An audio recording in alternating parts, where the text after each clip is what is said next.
Okay, everybody, sorry about that. I don't know what happened, but let's get right back into it. We're probably going to lose about half the viewers as expected because I feel like nobody's really going to switch over, but we'll see what happens. So I'm going to start right up at the top from this chat. And as I'm talking, I'm actually going to open up the other chat. There's a lot going on. I wish it didn't work out. See, what happened was my girlfriend FaceTimed me without knowing that I was doing a live stream. And I think that ended up screwing up absolutely everything. So I got to tell her thank you for that. But anyways, not a big deal. We're good to go. Okay. So Skeptis Trader Bear. I think he means recast as in from being a tribe to a ghost nation. Oh, that's from a conversation that I'm not sure. Just bear with me, guys, when I'm trying to get my footing again. What else do we got here? I was trying to find a question here. There was a big conversation that went on about something I was talking about, so I'm trying to find a question from it. What do we got here? Nunya, Men in Black becoming a host must be forced on him. I think so. That's what I think. I think that makes the most sense. I don't think he's going to volunteer at this point in his life. I think he's just looking to die, like to escape. So I think that's his role. But yeah, I think it'll be a big adjustment for William. What else do we got here? How can a thing feel anything? So Ralph Waldo, how can a thing feel anything, even pain? Why then couldn't Dolores' love for young William be real? Why then couldn't Dolores' love for young William be real? I think, okay, I don't know exactly where you're going with this, but I think they're able to print hosts like they do humans. And I think most definitely she would have pain receptors to feel pain. And I think it's very possible for her to feel love. That's the whole story of Westworld, is these hosts achieving consciousness and their own beings. So I think her feelings for William were real, and we see them jump between timelines. In season 1, when the Man in Black is with Dolores and he's seemingly like almost torturing her, she calls to him and says that William will come find her because she's stuck in the past because of the love she had for William. What else do we got here? Chris Williams, the honeycomb shape is how I imagine the 6 parks laid out, strangely enough. So the honeycomb, I immediately think of the logo of William's Biggest Mistake. And to me, it represents, it's kind of like the merger of the two. Like they're like 2 hexagons kind of, I think, that kind of match up together. To me, I think it means human, host, and then in between. And that's the door. And that's what I think that represents. Wanderer, do you think that Men in Black's daughter is real? Yes, I do. As I've said it before in the live stream, there's no reason for me to believe that she isn't. And I think if she wasn't real, I think it delegitimizes her whole arc, or William's whole arc in the story. And he even calls her out on it. Like, he looks at her and says, Ford, like, you'd stoop this low. And I think the shock is that, well, no, he didn't make her as a host. That's actually her. And I think we're gonna see her. I think we might see her die, or something will happen to her that will really affect William in the next couple episodes. So I think that'll be Ford kind of giving William some payback.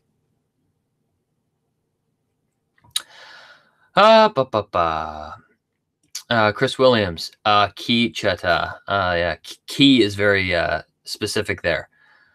Was also in the episode with Angela, and they pitched to Logan as the Argus Initiative. Interesting. What I pull from that is I don't have much to say to that. I like your extrapolation there, but what I will say is that Akichita wasn't one of the first ones to become conscious for no reason. I think Ford saw that he was a flower growing in the darkness, as he said, but Akichita must have been conscious, and had to have been conscious to achieve what had to be achieved. He needed Akichita to lead the Ghost Nation, to push his storyline.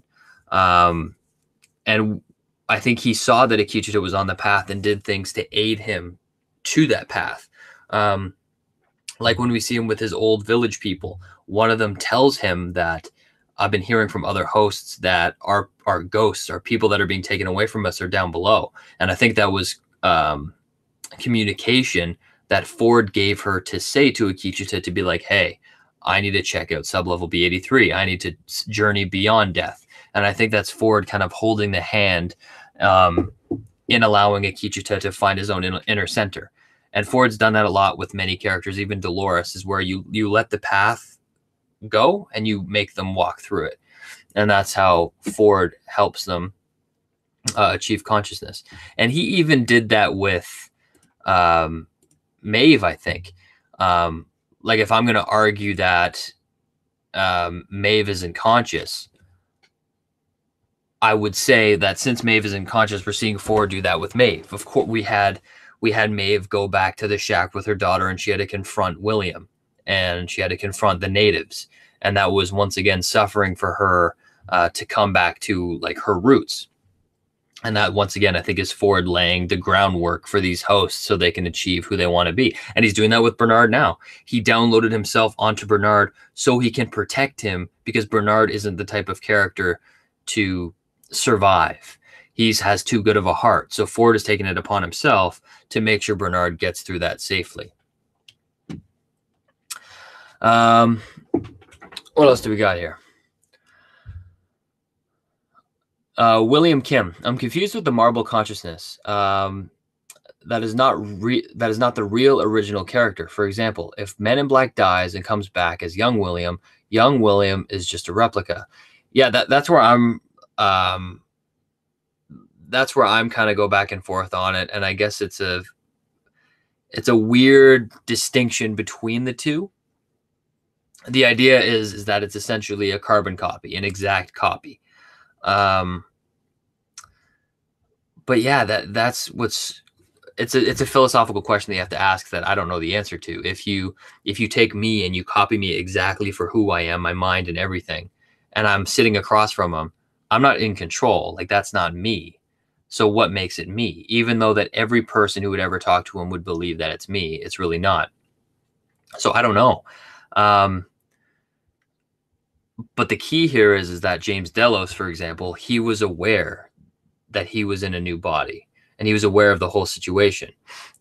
But then that, once again, is a debate as to whether, is that really him, or is that just a host who has every single piece of information from James Delos? So it's an interesting question that I don't necessarily know the answer to, but whatever the rules are, it's going to apply to this situation. And what the rules are is that human-based host consciousness means that their whole experience and everything of who they are is transferred over. So it's debatable as to whether it's exactly that person or not.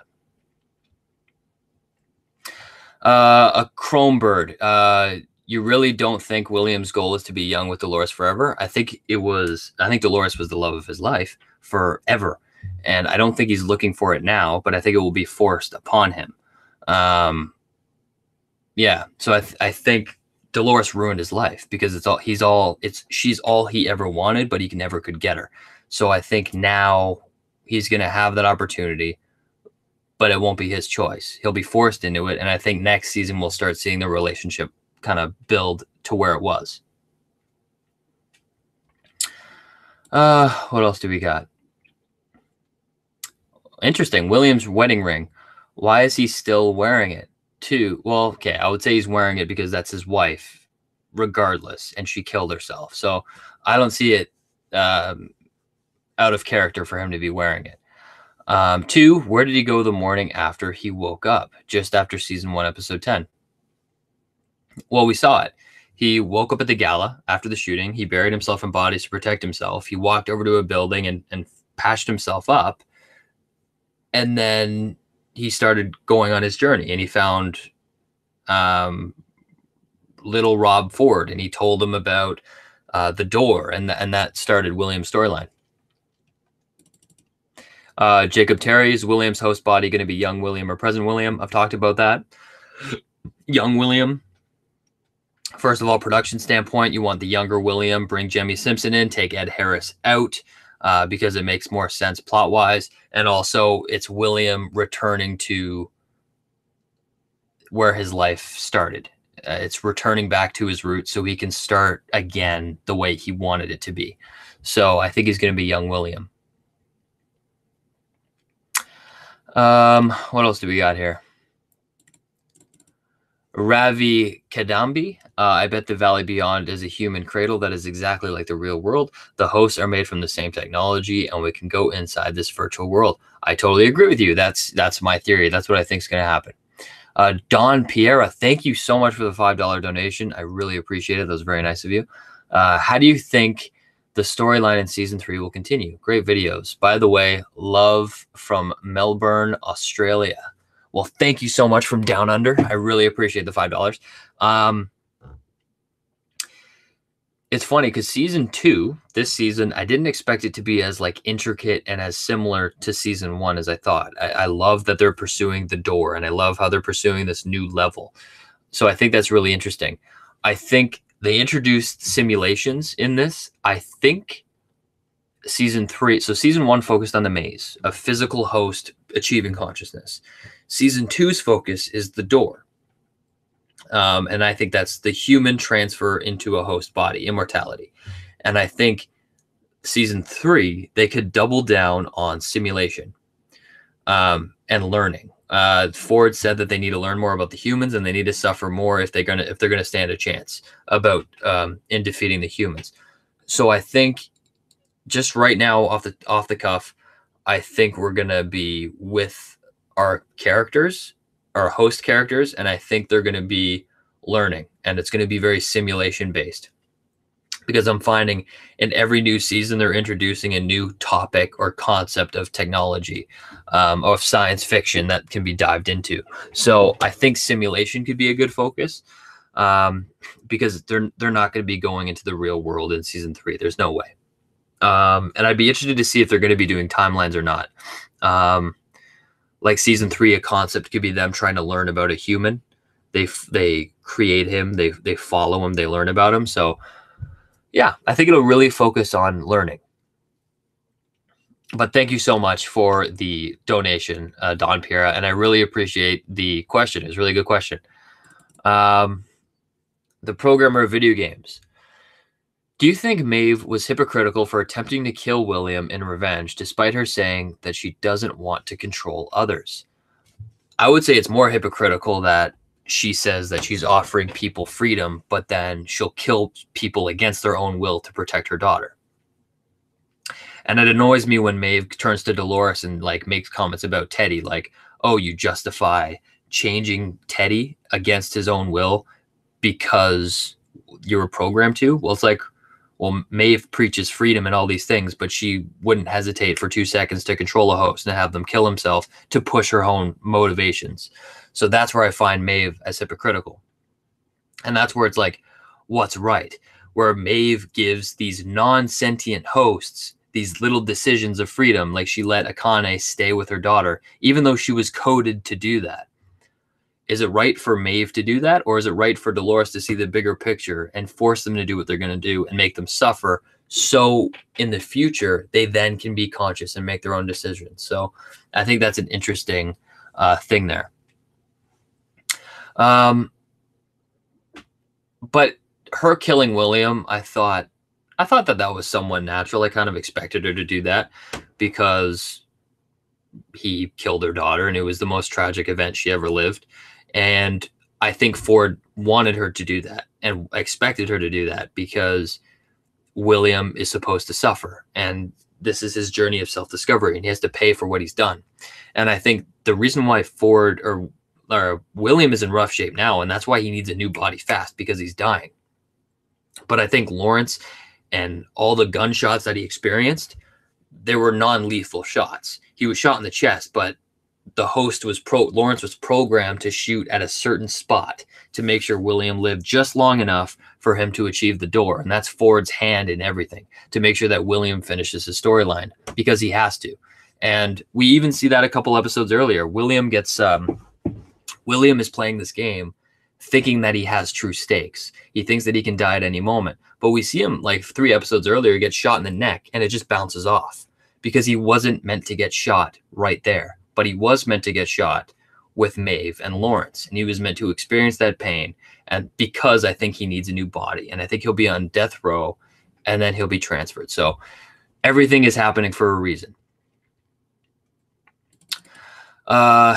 Neo Media Broadcasting. Where is Westworld located? Under the sea, hence the water? I think they're man-made islands. In Japan, there's been some controversy in Japan because they've been producing man-made islands, and I think they're using them for military purposes. And I think on the coast of somewhere, these are all man-made islands that are out of the way from society. They're closed in, so if something went wrong, it's closed off in an island, so nothing terrible could go wrong. So I think they're just man-made islands, and I like that. I don't like the idea of it being underwater or anything like that. I think island makes the most sense. A Chrome Bird. Hey, read the wedding rig comment again, and it was actually a great question that you completely misread. Did I really misread it? Sorry, you're gonna have to put it back in then. I feel bad. Okay, put it back in, and I'll try and reread it and answer it properly. What else do we got here? Is Ford Google? Essentially, he's connected to everybody right now, and he was needed. Ford put himself there not because he wanted to be immortal. He was put there because he wants to make sure hosts have a fighting chance, and then when the hosts do have a fighting chance, Ford I think is going to pull himself out of Bernard, and he's going to just die. And I think that's Ford's role, and I think that'll happen in episode 10 of this season. Yeah, Chinese Navy came to ask questions. I think that to me speaks about islands near the Japanese, near Japan or China, Korea, those areas. Targaryen Wolf, no romantic relationship between Dolores and William. It's preposterous. His redemption arc is death. I don't know. I think there's a lot more to it than I think there's a lot more to it. And I'm one of those people. I don't think William is a villain. I think all the suffering he did was because of the situation he was in. And like, imagine falling in love with somebody and then they forget you. And then every time you go back, you want to see them and see them again, but they don't recognize you. So to make them more real, you have to make them suffer. So it's like a very tragic story he went through. And I think it's going to literally next season, I think we'll see them rekindle or be about where they were in season 1. And I think Dolores's love for Teddy is really just reflective of who Men in Black is, who William is. And Teddy is very kind and he's very generous. And that was William when he entered the park. But she needed him to have more of an edge, to be this type of person. But Teddy can't be that. But William is both. He's developed a hard shell, but he's also kind of a softie. So I think they'll work out.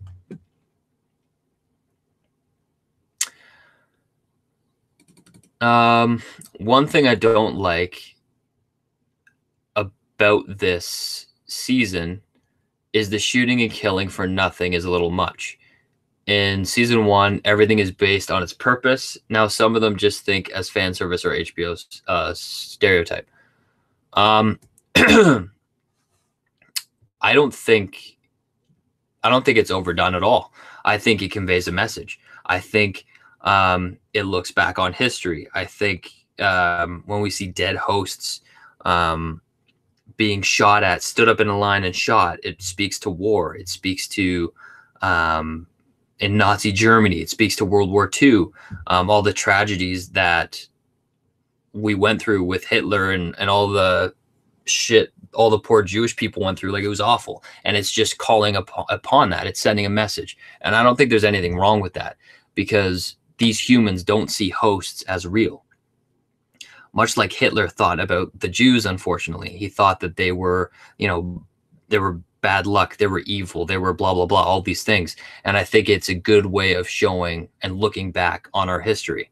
And it really lets you reflect. And I think that's important. Bruce Mills.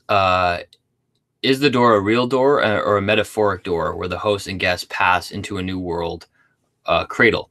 The new cradle is that it's located below the lake. I think right now the show is showing us that the door is a physical thing, but I don't think it is. I think the door is simply the passage from human to host, and that could take many forms. It's the passage from William to be a human to a host. It's the passage from Dolores going into the host world into the human world. I think the door is just metaphorically, it's a passage. And I think that takes many forms. It can be a physical door. It can be a transferring of consciousness. It takes many forms, but it all represents the same thing, the transferring from human to host. Neo Media Broadcasting, what are your thoughts on Westworld being underwater? I said it. I don't think so. I know the information behind it. I know that there's a lot of information to back it up. I don't have it off the top of my head. I think, and they can control the weather, which I think we can do, or we're getting there now. You just control the air pressure or the pressure in the water or whatever, and you can control the weather. I think it's just islands. I think they're islands. I don't think they're underwater. So that's my 2 cents. I don't really have anything else to say about that. I just think underwater is a little too crazy for me. I think islands make a little more sense. Oh my goodness, there's a lot of questions. Oh, BuzzTox. Why would they need to decompress? Is that about the humans going into decompression? I don't take that as them decompressing pressure-wise. I think that's decompressing for their sanity-wise. Going into a park and shooting and killing people and doing anything you want without any rules, you need to decompress to be able to function in actual regular society. So that's what I think decompression is that after you go through like a bender, you need to decompress as an individual so you can function in regular society. That's what I think decompression is. I think it has nothing to do with the pressure of where you are. I think it has everything to do with your mental health. So that's what I think that means. Oh, here's the repeat wedding ring question. William's wedding ring. Why is he still wearing it? 2, where did it go in the morning after he woke up? It's not there in season 2, episode 1, just after season 1 episode. Oh, now I get your question. Okay, that's a little bit more interesting now. I don't know. What I will say is I don't think that there's this crazy plot story behind it. I think it was either a production error or I think he just tucked it away. I honestly think it's that simple. I don't think that there's going to be like a big reveal being like, he's got the wedding ring or something crazy. I think it's just either a production error or something small that they didn't see, or he just tucked it away because, who knows. But that's my answer. I'm sorry it's not very big or significant, but that's how I really feel about it.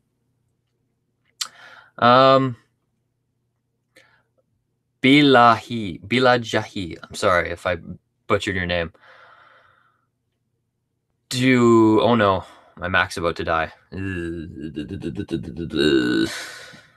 Where are we at here? You know, guys, I'm going to take a 2-second. Oh, shite. I don't have a plug. I'm going to fly through some questions, guys. We're going to wrap this up quick.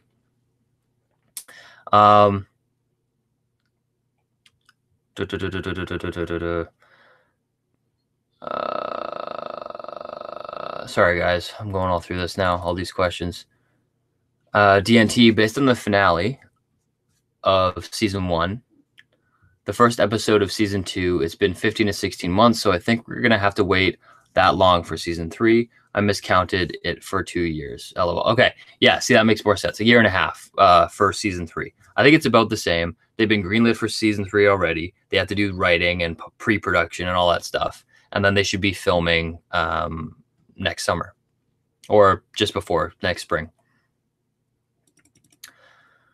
Harvey Wiener. So I want you to be right about young William and Dolores, but can a woman forgive any man who has raped, beat, or abused her? You mean he could say to her, I was doing it for your own good? No, I get that. That's very true. Um, that's a tough. It's tough. It's a tough thing to talk about. Um, I would just say for the bad times that she has, she knows that there's a part of her that remembers the good times, and they were good times that had a significant impact on her being. So I'm not going to say that it won't affect her or how she feels. I'm just saying that as much as like the negativity that there is in the situation, there's also positive aspects as well. So I'll leave you with that. But as I said, I think it'll take time for them to find each other again. I don't think miraculously they're going to be together in the next couple episodes. I think it's going to build and build over the next season. Sneak peek: William is fighting with his family, daughter, wife in episode 9. I think so. It's that journey of self-reflection. He's paying for the things that he's done. His wife and his daughter have suffered for the way that he has felt with the park, and I think he's coming to terms with that. What else do we got here? Bruce Mills: do you think that William's punishment will be the same as William did to his father-in-law? His daughter will put him in a Groundhog Day style simulation. It's possible. I think he's going to experience. I don't think it's going to be exactly the same, but I think he's going to experience the same pain that he has afflicted on other people. He's going to know what it's like to lose a daughter, much like he killed Maeve's daughter, and much like he told James Delos. I think he's going to experience the suffering of everything that he's caused, and I think that's just a part of the journey for him to go through the door, and that suffering is necessary in doing that step. So that's what I think.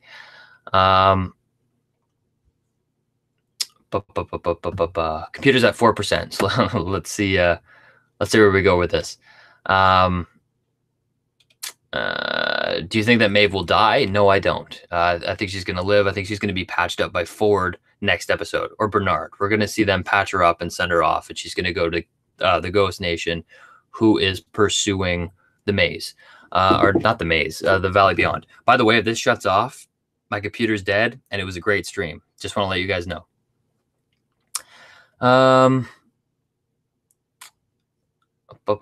Why is Ford okay with killing Emily Grace, an innocent?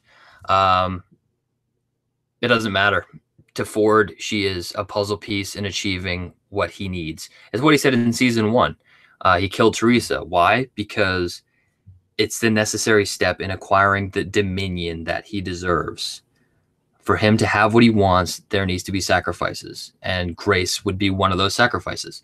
And he's done it a million times, and that's why it's like he's pursuing something that's good, that's debatable, but he stops at nothing to do it. That's why he killed 2 innocents with Bernard. He told Bernard he doesn't have the heart to do what's necessary to survive. So he took it upon himself to kill those people. And that's just Ford. He'll do whatever it takes to achieve what he wants to achieve. Yeah, so I don't think that's out of character or different at all. I think he wouldn't blink twice at killing Grace.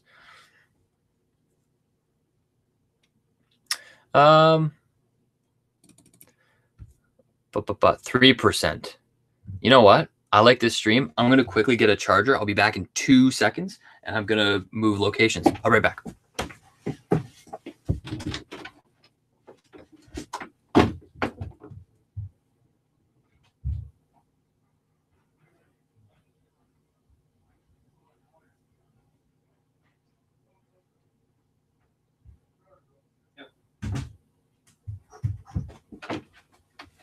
All right, we're going to go.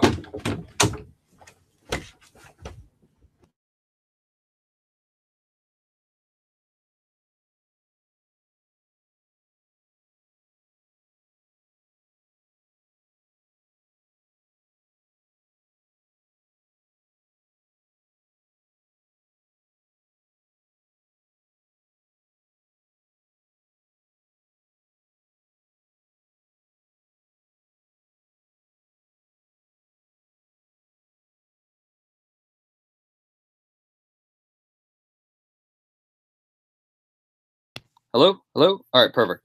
We're good to go. All right, guys. So, continuing the discussion. Let's go to this chat here. All right, guys. All right, so. Sorry, guys. Chat's loading. All right, guys. So, sorry about that. I had to move to my bed because the charger's going to die. So, we'll do this for about 10 more minutes because I wanted to answer some last questions. Let's see what we got. And I'm sorry for the poor quality. I really wanted to try and keep it somewhat professional, but it's all gone. All right, guys. A couple questions. I'm just going to start swiping through them and see what I can find. By the way, for those of you who don't know, I'm streaming on Google Hangouts. I do that from the YouTube Livestream app. It's relatively easy. The programmer video games. If William does die and go through the fidelity test, what if he ends waking up on the train with him and Logan reliving his first trip to Westworld? That would be very cool. I would like that a lot. That would be very awesome. But I think that would have to be a simulation then. That would have to be in a type of cradle. But yeah, I do love the idea. If William, I feel like William won't really need fidelity tests, but if he does, I think it would be with Dolores. Yeah, so that's to the extent that's like the craziest I think his fidelity test will go. But other than that, I don't think we'll really see him have a fidelity test. I think he'll shoot himself. I think his eyes will open and it will be young William. And I think he's the only person in in all of the Westworld show who could successfully transfer because his reality really belongs with Westworld. Question: why didn't you bring a plug to charge your batteries? Well, you know, I didn't think ahead. And on top of that, I built a fancy desk for recording and all the outlets are full. So I had 75% on my computer and I banked that I guessed that would be enough and it wasn't. So that that resulted in me running the hell out of here. And yeah, so what else do we got here? Gear trends. Surprised that people are still focused on Ford killing Teresa. Like he asked her nicely to not get in his way. She disregarded that and paid the price. Said and done. True, but I think it still shows that she's an innocent who was expendable, and it was just to achieve his plan. So yeah, that's what I think. Harvey Weiner, has William Man in Black done one bad thing since Dolores has begun to gain consciousness?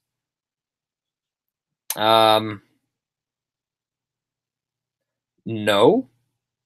I don't know. I would say that as soon as Dolores became conscious, Journey into Night started, and William got what he wanted, and that's a world of stakes. Since he has these stakes that he always wanted, we're starting to see him play the game the way he would if it was actually himself. He's not playing like the villain because he feels like this is real. So it's a return to form of William being himself, much like he went through with Dolores. He felt like when he was 30 and he went into the park for the first time, he felt like the stakes were real. He felt like the love he had for Dolores was real, and he thought that what she was after was real. And he was ready to do anything to help her get what she wanted. And I think here's the same. He feels like the stakes are there, so he's being his true, authentic self. And that's a part of that journey of self-discovery. So I think, no, like he saved Lawrence's family. Like, I don't know if he did anything outstandingly bad. Obviously, something may be blanking on me, but I think he's done the choices that he was expected to do.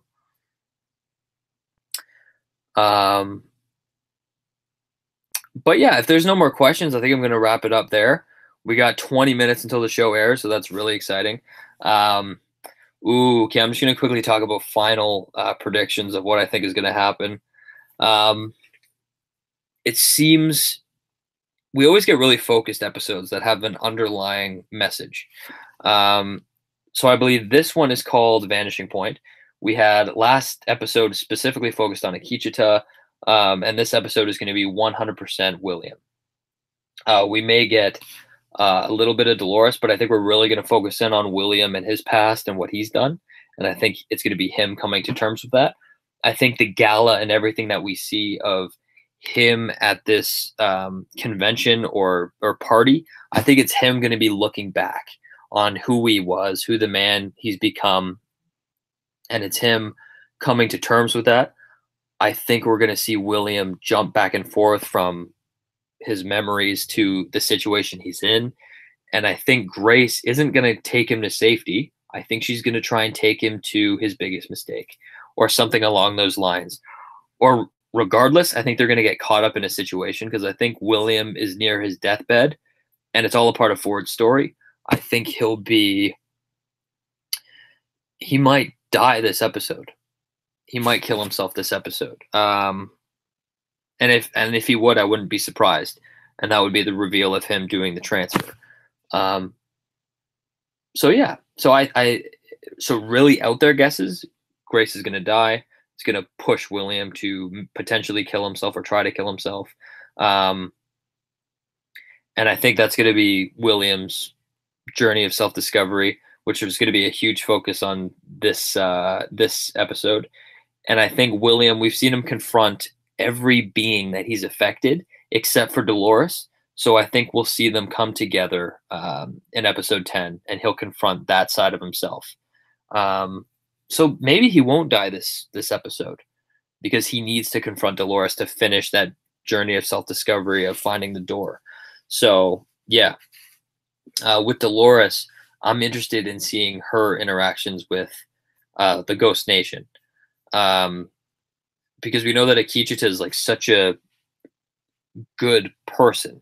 Like he's such a great guy, but he sees Dolores as the death bringer. Even though I think Dolores is so much more than that, he sees her as someone he needs to avoid, and he doesn't completely understand where she comes from.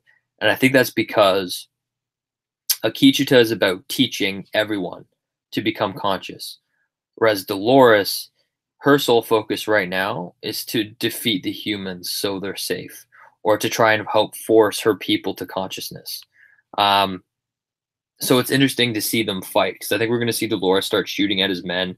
She doesn't think, we saw in episode 1, she killed one of his men because she doesn't believe he deserves to make it to the Great Valley Beyond, to the Valley Beyond. And I don't know what her criteria is, but I think if anyone was able or worthy, it's him, because all those natives were taught by Akichita.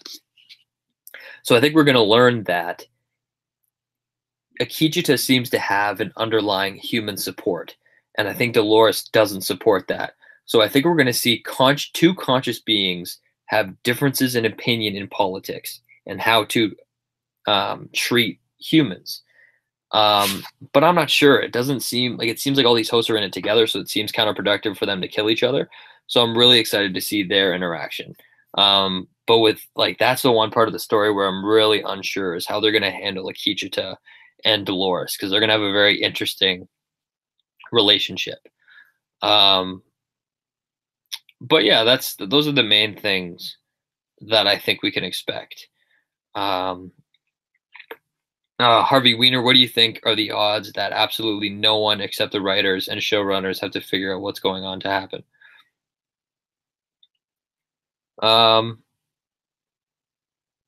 I don't know. I think it's rare. I think if you're a good storyteller and you look at the show with an analytical eye, if they're good writers, I think you should be able to come to an accurate conclusion, because there were such good writers and storytellers that they were able to put in the right information for the individual if they look hard enough to see what would happen. So I don't think it's likely that nobody knows what's going to happen next, because I think if you're a good storyteller, you can see trends, you can see everything they introduced and put in the plot for the sake of the big reveal. So no, I think there's people out there who know and have predicted right what's going to happen because they looked at evidence throughout the episodes to be able to predict that. So that's how I feel about it.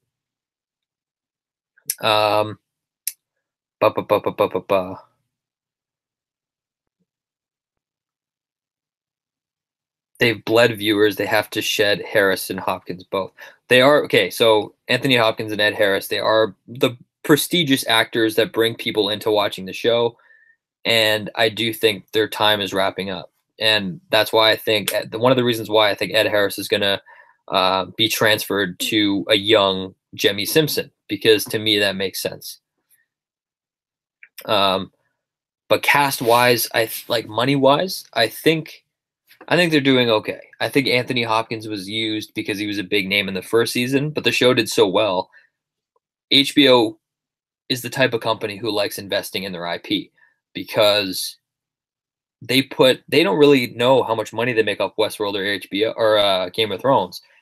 They strive to make the best show possible for viewership to get people to sign up for their monthly payments.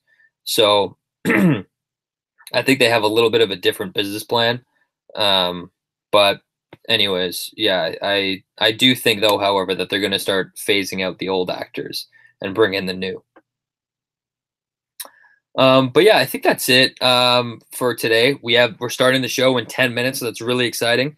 But yeah, I'm gonna have my review up for episode 9 tonight at like 2 o'clock, 1 o'clock Eastern Standard Time. It will be up as soon as possible, so you guys can enjoy it. And leave a comment down below telling me what you think about the episode when it airs. I want to hear all your thoughts. I'm super pumped for it. I don't know how long this episode actually is, so I'm actually going to look it up now and see what we can expect. But thank you guys so much for coming in, participating in the chat. I had a great time. I loved hearing all your thoughts and theories. And until next time, we're going to be doing another live stream for episode 9. So be prepared for that. But yeah, until next time, I'll see you guys later.